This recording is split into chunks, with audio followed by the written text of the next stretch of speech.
Because of the fact that the former Prime Minister Liz Truss was removed and the new Hindu Prime Minister was put in place deliberately, I have to tell this part of the Hindu story, and this will open your eyes to more about Hitler, his connections, the Nazis, and the swastika. This was a piece that was written in Haaretz. This piece was written by Shrinik Rao, December 14th of 2017. And it says, Hitler's Hindus, the rise of India's Nazi-loving nationalists. The Hitler Den pool parlor that shocked me on a round India trip 10 years ago was no outlier. Admiration for Nazism, often reframed with a genocidal hatred for Muslims, is rampant in the Hindu nationalist camp, which has never been as mainstream as it is now. July of 2008, I was on a cycling expedition from the southernmost tip of India to its most northern state. Along the way, I took a pit stop at Nagpur, the geographic center of India and the epicenter of Hindu nationalism. There I saw a building with a bizarre name, Hitler's Den. A pool parlor. Its walls were emblazoned with tacky Nazi insignia, and on its shop front a swastika on full display.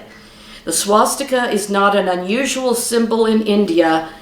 It's ubiquitous. Markets, shops, homes, temples, vehicles, notebooks, property documents, and even shaved heads are smeared with vermilion or turmeric swastikas, often with the words that mean good fortune. But this was most definitely Hitler's Nazi swastika, a tilted version of the Hindu swastika on a black background. This blatant display of Nazi symbolism was odd. What was Hitler's Den doing in the middle of Nagpur? I wondered, and I brushed it off as stupidity and cycled on. Ironically, Hitler, the genocidal maniac who murdered more than 6 million Jews, who propagated a Nazi ideology that promoted hatred, Aryan racial puritanism, and white supremacy, continues to find many followers in India. Here, Hitler's brand of fascism has taken on a distinctly Indian flavor, authenticized with a combination of ethnic hatred and Hindu nationalism, in stark contrast to the principles of nonviolence that accompanied India's freedom struggle. Recently, browsing through Facebook threw up an eerie shock.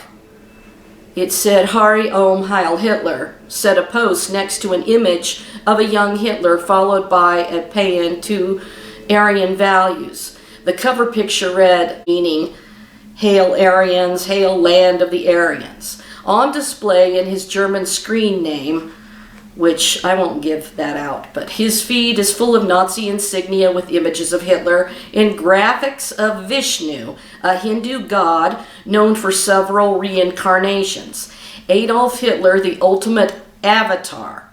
Now, the avatars are from the Hindu religion, in case you did not know that.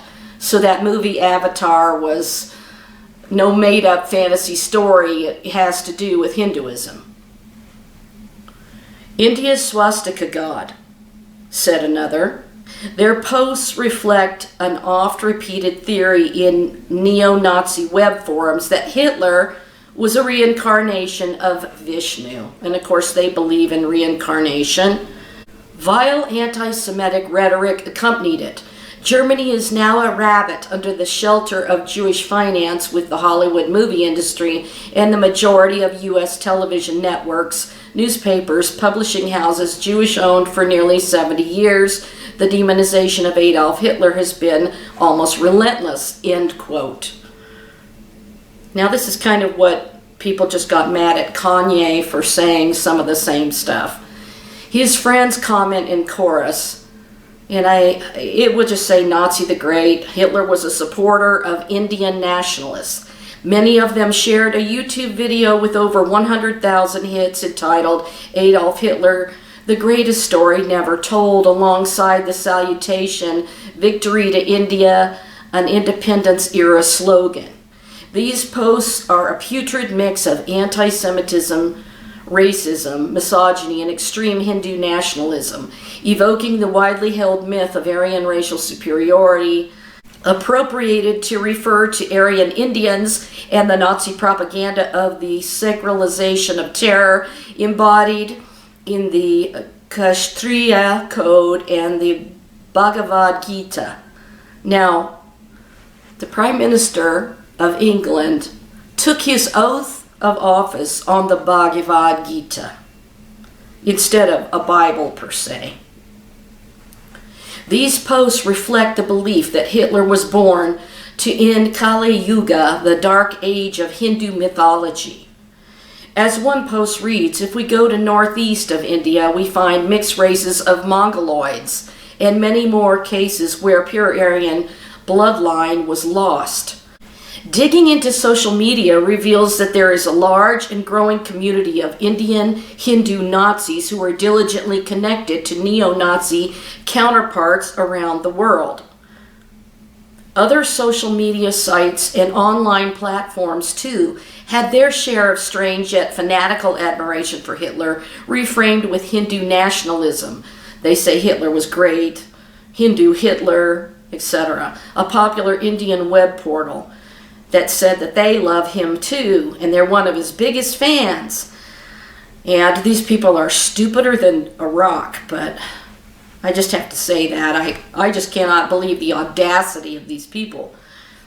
A 24-hour English language news TV channel in India posted some of these comments.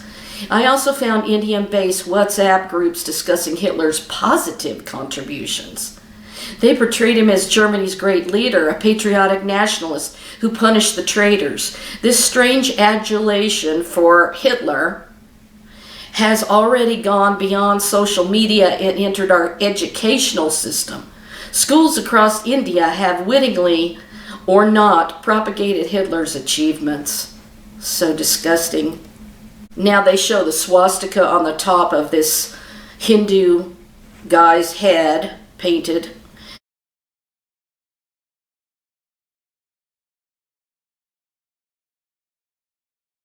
And it says he's not a Nazi. The traditional Hindu swastika, seen here on a temple worshipper's shaven head, sits squarely on one of its wings, unlike the Nazi symbol.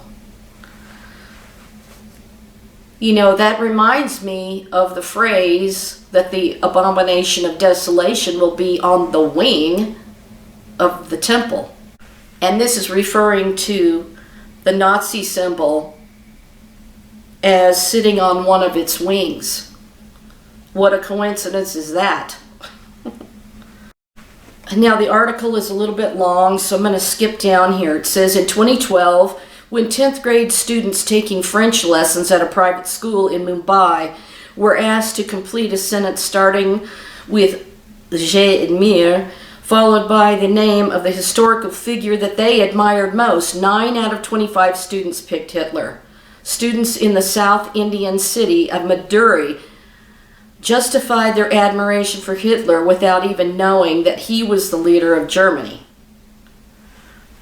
So, Mein Kampf, which is Hitler's book, has also gone mainstream, becoming a must-read management strategy book for India's business school students. Professors teaching strategy lecture about how a short, depressed man in prison made a goal of taking over the world and built a strategy to achieve it. This infamous polemic remains a money spinner for publishers. English language editions of Mein Kampf are published by a number of reputable Indian publishing houses. They fill bookshelves at airports, bookstores, online marketplaces, while cheap pirated versions fill pavement stalls in major cities. Crossword, the Indian book retailing chain, has sold 25,000 copies in 3 years. Jaco alone has sold 100,000 copies in 7 years. It has also been translated into multiple Indian languages.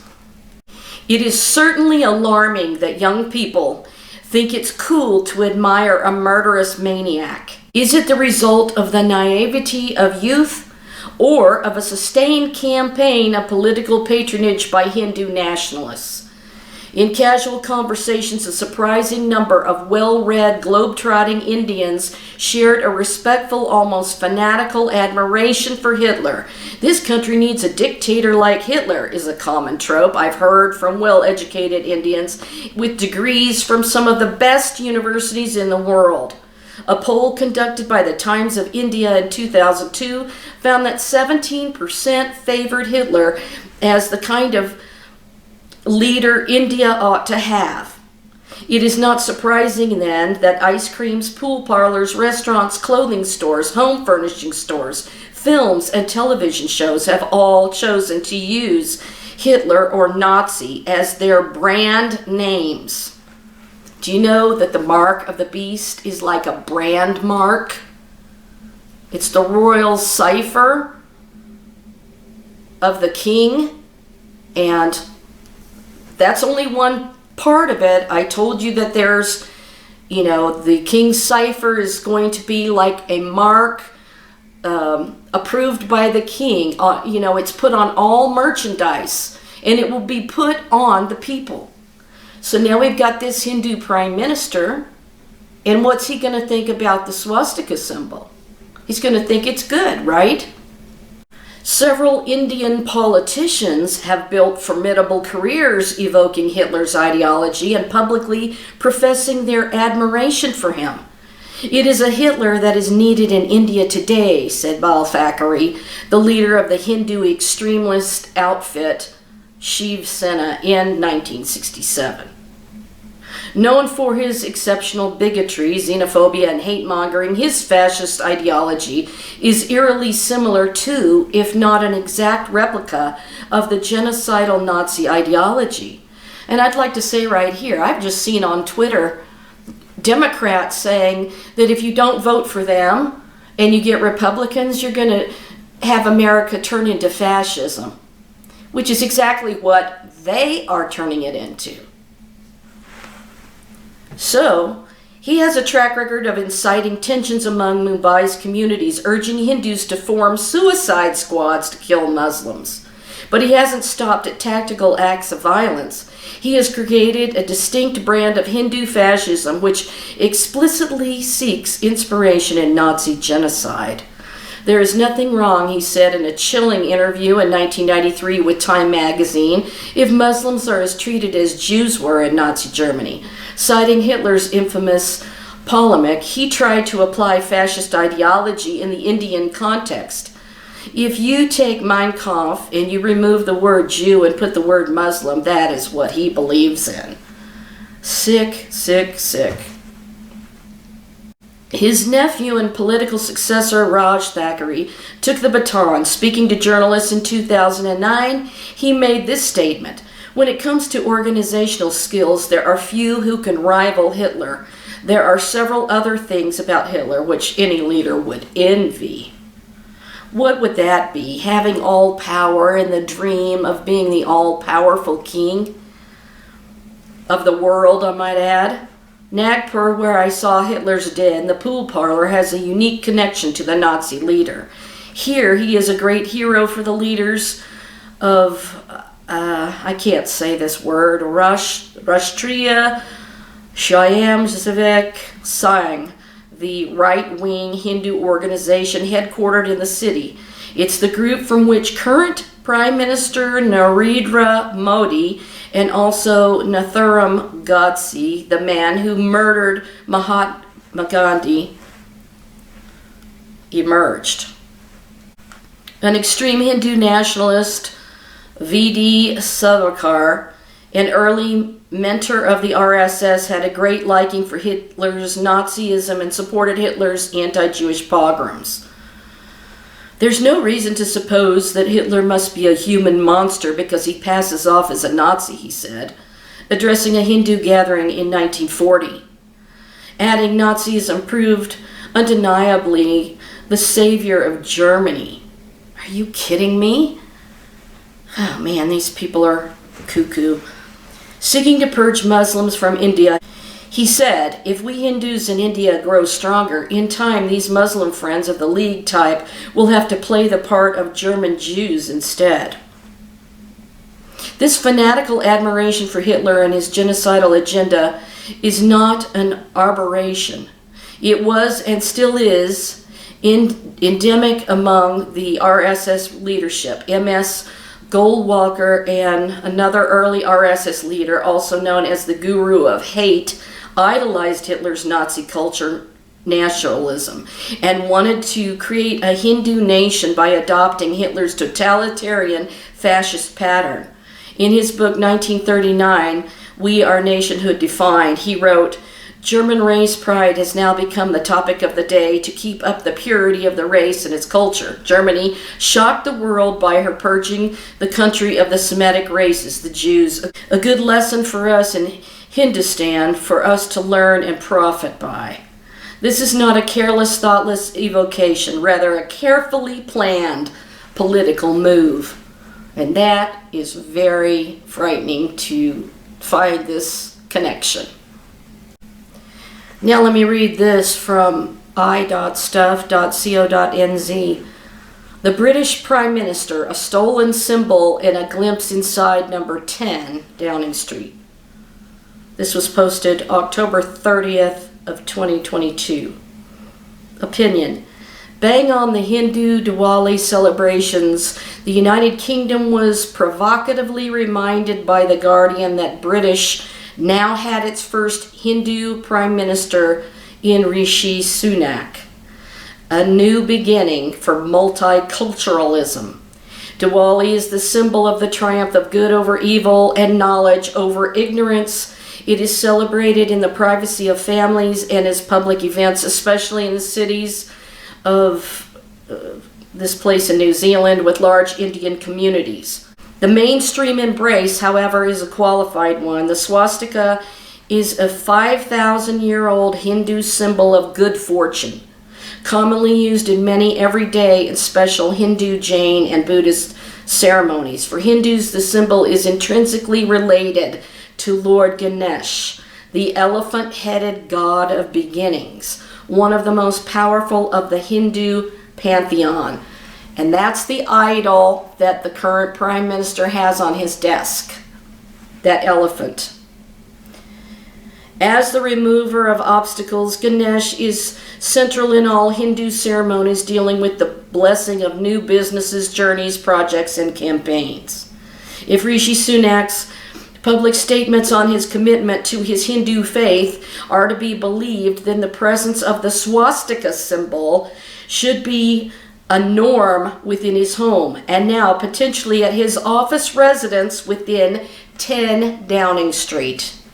But public events like Diwali do not feature this symbol because of the fear of community backlash. It was misappropriated by Hitler and his Nazi, supposedly, regime in the 1920s. The Nazi version, designed slightly differently, has the German name Hakenkreuz. Swastika has Sanskrit roots, su meaning good and asti meaning to prevail.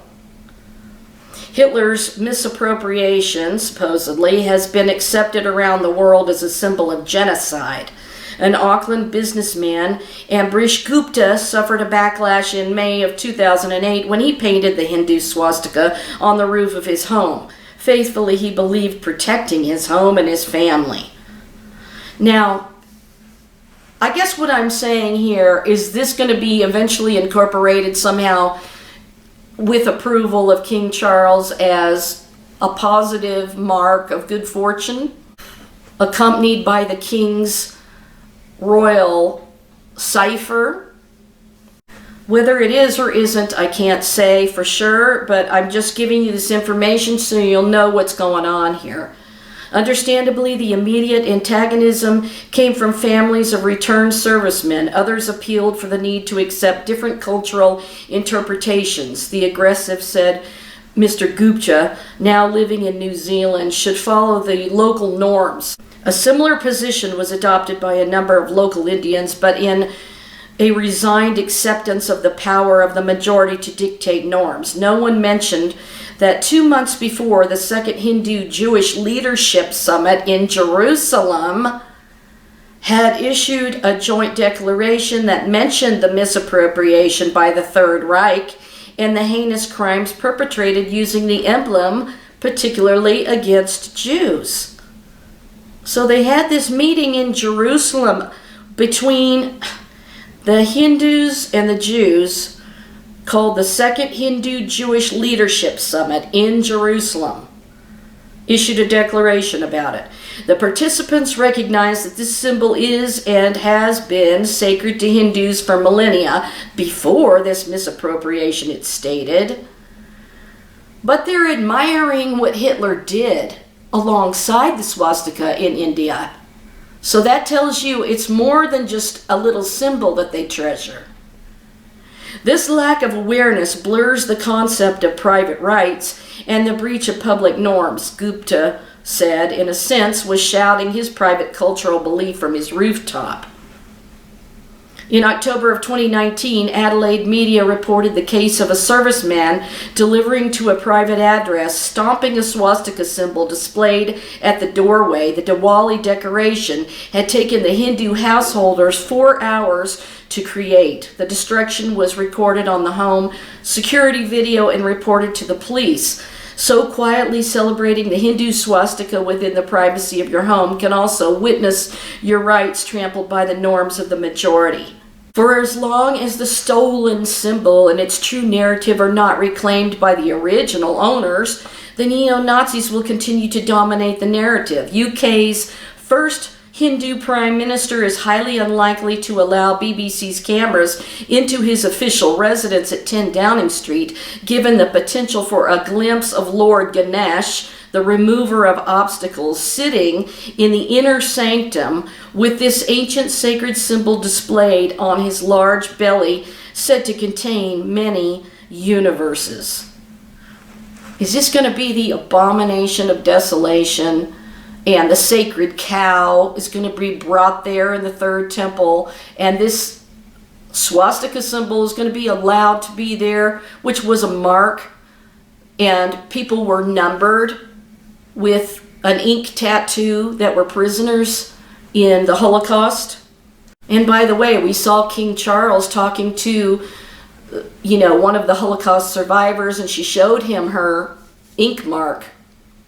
So I just think it's really fascinating how all of this seems to come together mysteriously. What I find really appalling about this is that in the Noahide laws, they would consider Jesus to be idolatry, and yet what they're doing, they're accepting and shaking hands with these people worshiping false gods.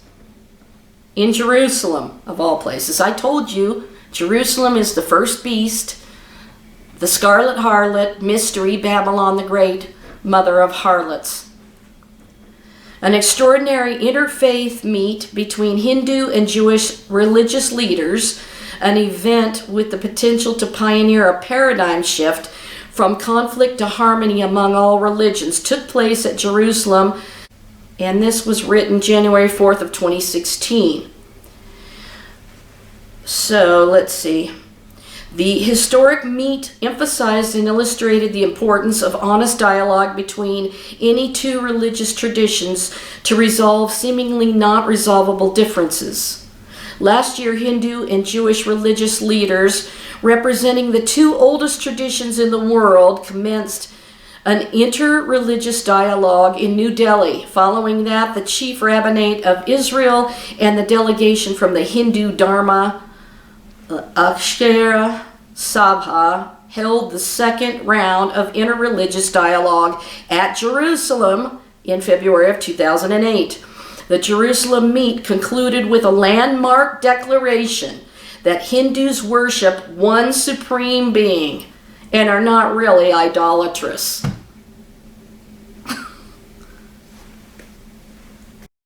So God will send them a deluding spirit that they all might believe the lie, because they loved not the truth and had pleasure in all of this unrighteousness. Wow, I can't even believe that statement. And now you know why Jerusalem is Mystery Babylon, because she's bringing all of these gods there, all these religions, and making it copacetic. Yet he's got an elephant idol right there at 10 Downing Street with the swastika. And nobody knows that the swastika is probably inside his home. The implications of this are profound in context, far-reaching in effect. Judaism was born of the complete repudiation of idol worship, and rabbinic literature abounds with denunciations of idolatry in an entire tractate of their Talmud devoted to this. The importance of this issue in Jewish and other Abrahamic traditions cannot be overstated. Since its first encounter with these religions, and due to their incomplete understanding of its sastras, Hinduism has been perceived by them as idolatrous and promoting many gods, which it does. The Hindus have for centuries experienced the extremely violent consequences of this wrong perception. Oh boy, they're just twisting everything around. The historic declaration made at the Hindu-Jewish Summit at Jerusalem on February 18th of 2008 sets at rest the wrong notion. It is recognized that one supreme being, in its formless and manifest aspects, has been worshipped by Hindus over the millennia. God isn't formless. He's not formless. He's always talking about his hands, his eyes, his ears hear your prayers. You know, he's not formless. The Hindu relates to only the one supreme being when she prays to a particular manifestation. This does not mean that Hindus worship gods and idols. Oh, brother, man. The Jewish leaders, in so many words, owned their perception of the Hindu tradition as erroneous and came up with a declaration which the Hindu delegation could happily accept. This establishes that honest and bold dialogue can completely reverse wrong views and erroneous perceptions held over millennia. It emphasizes that leaders of every religion need to be informed about the basics, vision, and beliefs of other religious traditions. In India, Hindus not only gave sanctuary to the Jews, oh, there you go, when they were hounded out all over the world, but also gave them the freedom to pursue their religion with dignity. Yet their notion, entirely due to a wrong perception that Hindus worship many gods without one supreme being and that they are idolaters, remained, with the result that their theological conflict with Hinduism was seen as irreconcilable. But now, after an honest and open dialogue, they have realized that the accommodating heart of a Hindu is born of his or her acceptance of one supreme being who is invoked in many and in forms by different faiths, including theirs. So the British Prime Minister performed this Diwali ceremony right in front of the door of 10 Downing Street. He performed this ceremony lighting candles. Did Rishi Sunak light diyas outside 10 Downing Street after becoming the UK Prime Minister? Diwali 2022? He sure did. He lit the candles right in front of the door.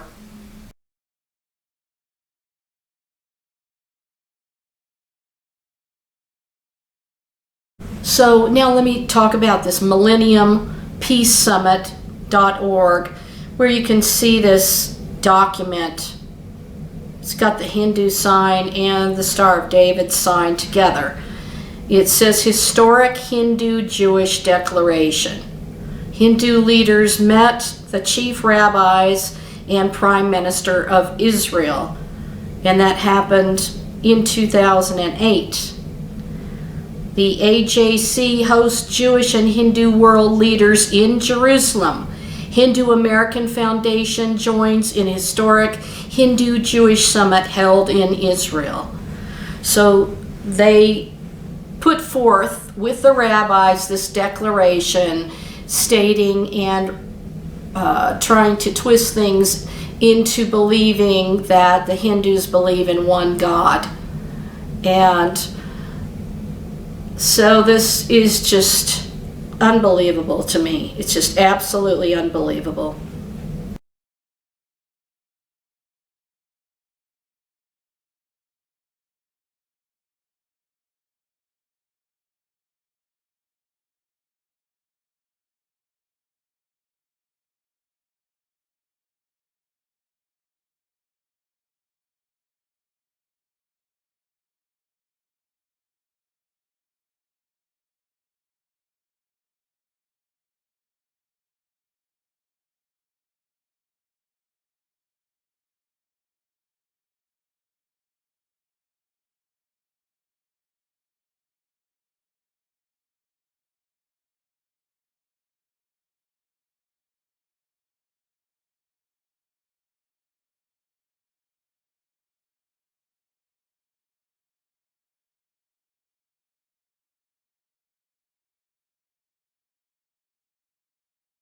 I can't even imagine what the Lord is thinking when he's seeing this going on in Jerusalem, the first beast of Revelation. Wikipedia says different Hindu sects have a variety of beliefs about the nature and identity of God, believing variously in monotheism, polytheism, pantheism. According to the Upanishads and Mahabharata and some Puranas, and Narayana is the supreme deity. The Vaishnavite sect considers Vishnu or Krishna to be the supreme god. So I guess Vishnu is the one associated with the swastika, while Shaivites consider Shiva to be the supreme god. And sorry, I don't speak good Indian, but I tried.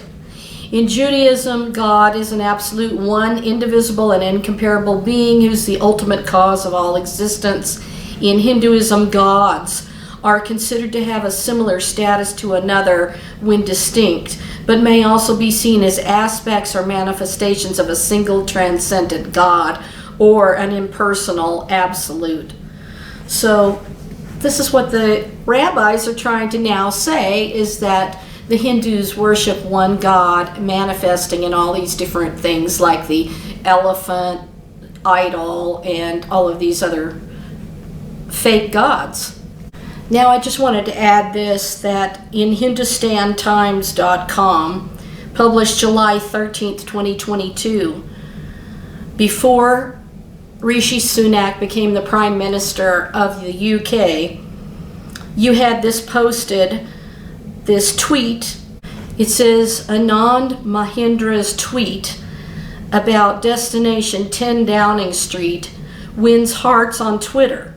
Mahindra shared a photo of the official residence of the British Prime Minister with a traditional garland and swastika symbol put on the door.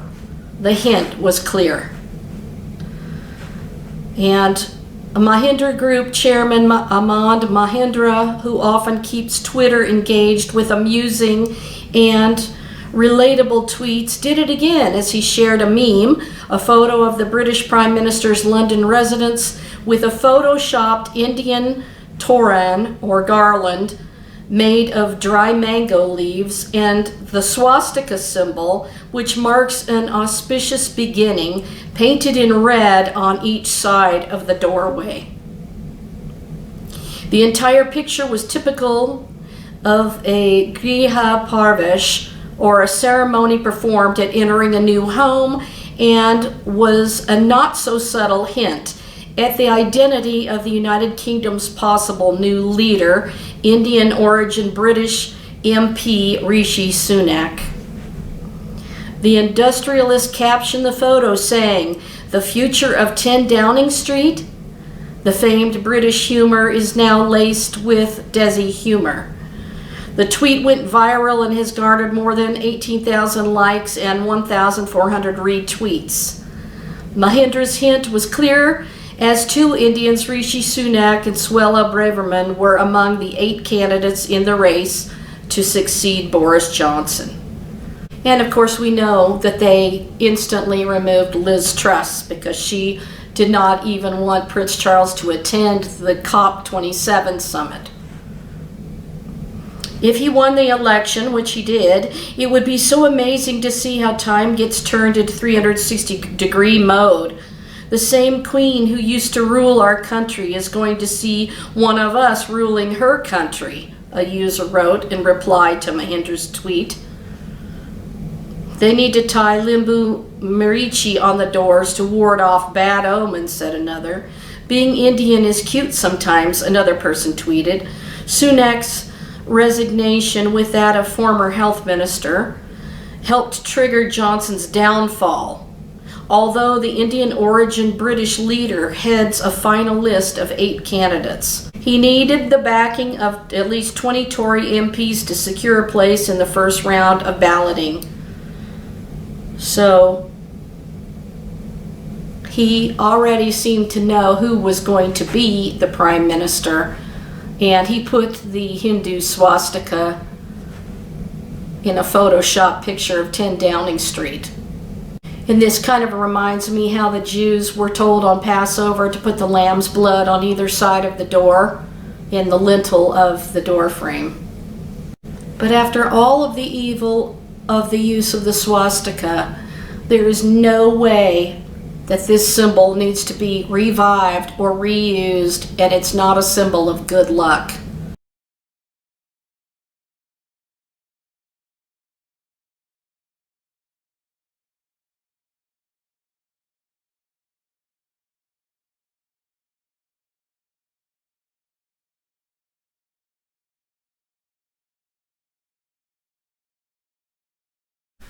So I was telling my sister what I was filming about the Hindu-Jewish connection with this declaration, and she was really shocked about that. But she mentioned in the movie Queen Esther, when you had the Agagite king in One Night with the King, he actually was, the descendant of Amalek, and he used the swastika symbol in that movie. And I thought that was really interesting because the DIWALI ceremony is supposed to be light and darkness, good and evil. And I'd like to read this that I found about that. I thought I'd look it up, and it says the Amalekites had no respect for human dignity.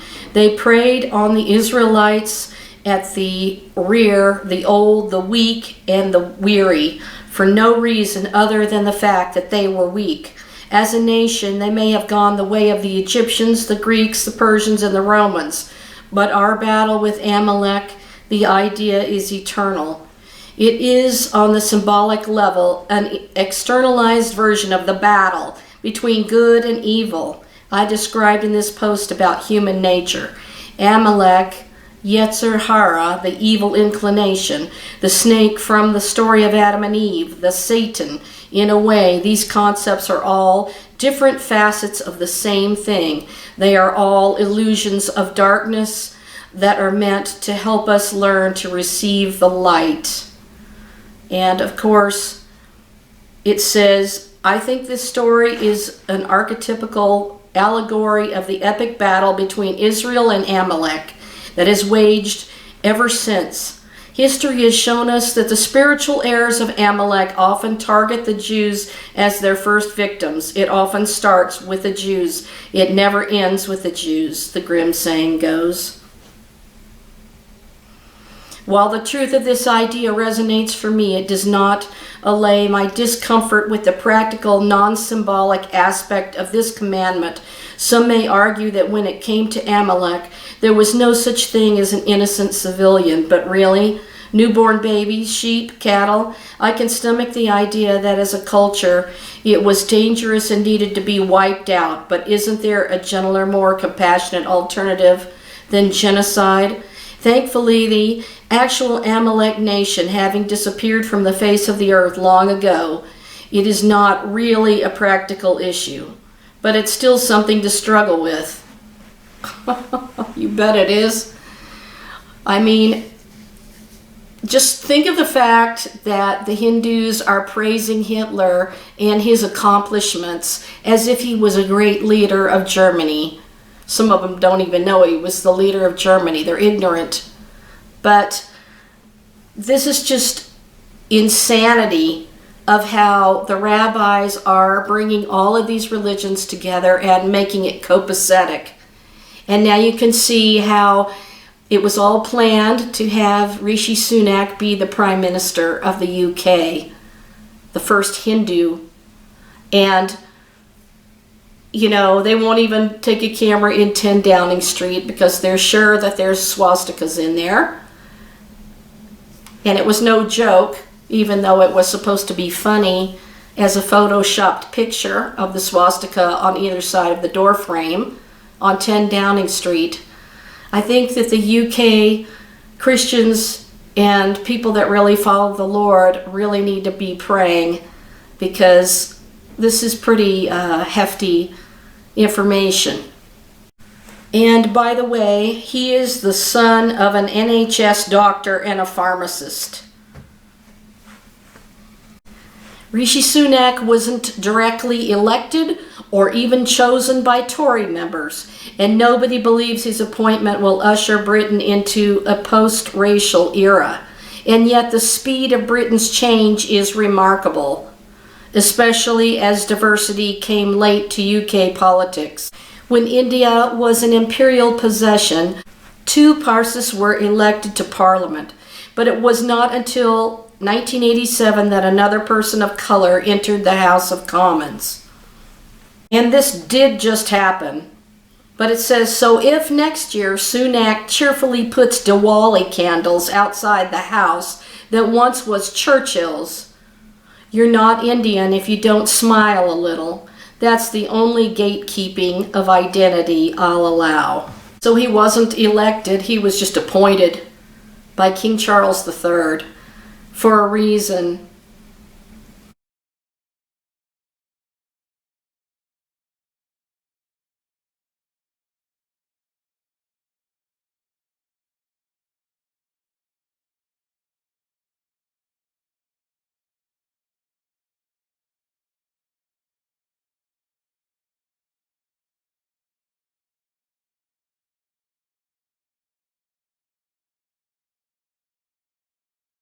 And so I just want to finish up by telling you that this rabbi, if you can see in this thumbnail somebody used, this rabbi is not the Messiah.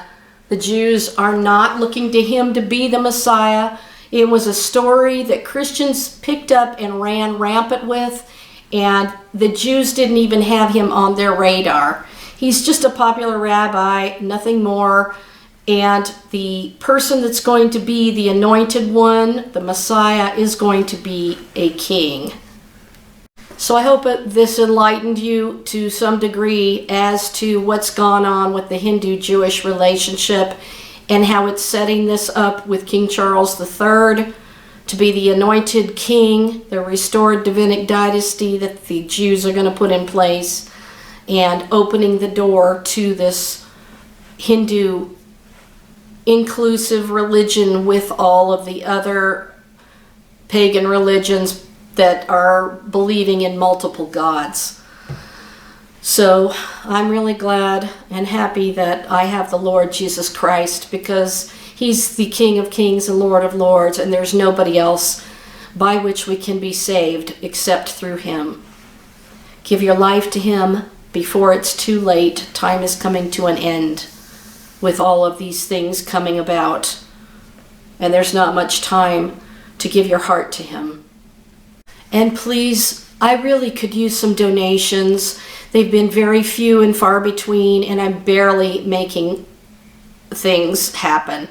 So I'm just pleading with people to please support this channel and the work that I'm doing if you can. And I thank the people that have helped me. It seems to be the same 3 people that always help me, and I bless them in the name of the Lord. But you know, people brought things to the disciples as well to help them, because they ministered to people and brought the word of God to them. And they didn't just go with nothing like some people claim that we should. So I'm just trying to bring you the best connections and things the Lord's revealing, and this is just another presentation of how the swastika is going to play a role in things to come. The time of Jacob's trouble could be a very horrible time for the Jewish people. And this is why the Lord said, "Come out of her, my people, unless you be partakers of her plagues," because she is Mystery Babylon the Great.